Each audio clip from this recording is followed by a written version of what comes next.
Have you ever wondered how to use Facebook for real estate? Odds are you've been using Facebook in a lot of different ways and you haven't seen results.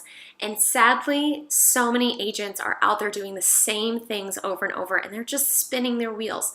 So today I want to break down a few of the basics of how to use Facebook for real estate in a smart and systematic way so that you can do it in a way that works for you and you can focus on helping your clients instead.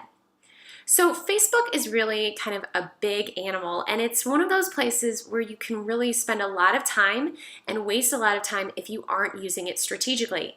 So I want you to think about using Facebook in a way that's going to be human. One of the best things you can do when you're approaching any social media platform is to think about the human that is behind the other screen.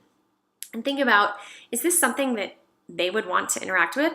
And odds are most of your audience do not care about real estate nearly as much as you do. They might care a little bit for a season, but odds are they are looking to you to be the expert and for you to break it down in a way that's going to be interesting and informative to them. So you need to make sure that your content is not getting too in the weeds, but it's also providing still some value for people. And as real estate agents, you need to realize that the content that you're creating is only going to be relevant for them around certain seasons of life because people don't buy and sell homes every single month. They are going to be looking for you to be the expert, and they are looking for you to be the expert when they need them. So you need to come up with ways for them to want to engage with you and your brand even when they don't need to buy or sell a home. So you have kind of a hard challenge here. And so that's why bringing the human element into things is one of the best things that you can do. Oftentimes people come to me and they say, hey, Valerie, I want your help managing social media for me. I want you to put together this whole strategy and I would love for you to do it for me. But I hate social media, so I want you to just do it all. And honestly, I have found that that is the situation where it's really not going to be the most beneficial for you. And the reality is that if you are active on a personal level on social media, you're going to be much more successful on a professional level on social media. The reason being is that people want to interact with other people. And so if you are used to posting pictures about your life, sharing and interacting with your friends and family, and interacting with them about things unrelated to real estate, you are going to do much better and people are going to want to connect with you. Because remember, you are the face of your brand. And so if you can present that in a way that makes sense to people and present the humanity behind what you're doing for a living, they're going to want to stick around and stay interacting with your brand. And so these are some things that you need to get behind. And so if you don't enjoy social media, Facebook may not be the right platform for you. But if you love sharing about your life, about your community, about the things that you're passionate about, odds are you're going to find success with Facebook. Now, there are a couple of different places where you can focus your efforts on in terms of your business for social media and your business specifically on Facebook. Historically, the Facebook business page has been the main place that people like to hang out. However, over the years, Facebook business pages have slowly become harder and harder to interact with. It's been harder to get new followers, and even those followers that you do have, you're only going to get a percentage of people seeing your posts unless you're willing to put some ad dollars behind them. And in terms of real estate, sometimes depending upon the size of your business, that's really not always a realistic option for you. Another platform that people like to play in when it comes to terms with Facebook and social media for real estate is the Facebook group. And over time, Facebook has been showing that Facebook groups are really a viable platform for people to build their brand on Facebook. And what they love about this is that Facebook groups are a very interactive space. It's real people interacting with real people. And honestly, nowadays you can have brands interacting with real people within groups as well. You can even have Facebook groups that are connected to your business page.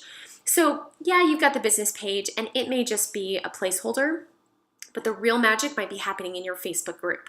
And honestly, I've seen people do some really great things with Facebook groups, especially when they surround them around communities. And honestly, the best content that I have seen is when these groups do not talk about real estate very often, but instead they focus on the community.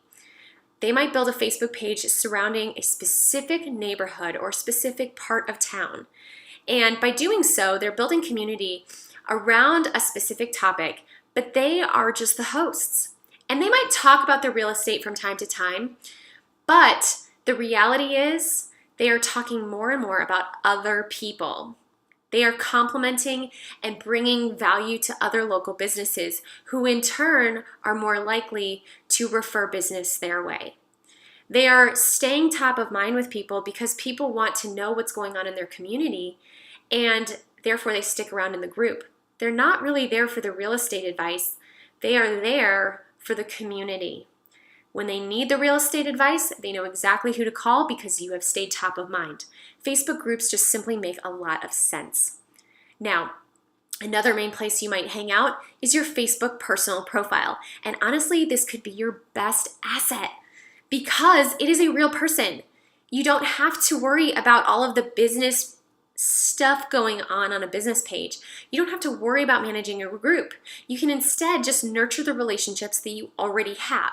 And the point here is to focus on nurturing relationships.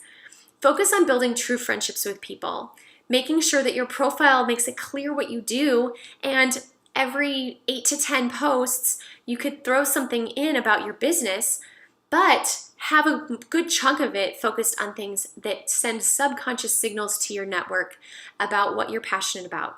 So if you're passionate about philanthropy, you're passionate about your school's program, you're passionate about your community, you're passionate about sports or hiking or a specific hobby, sharing those things is really important because people are going to connect with those specific interests and they're going to remember those things.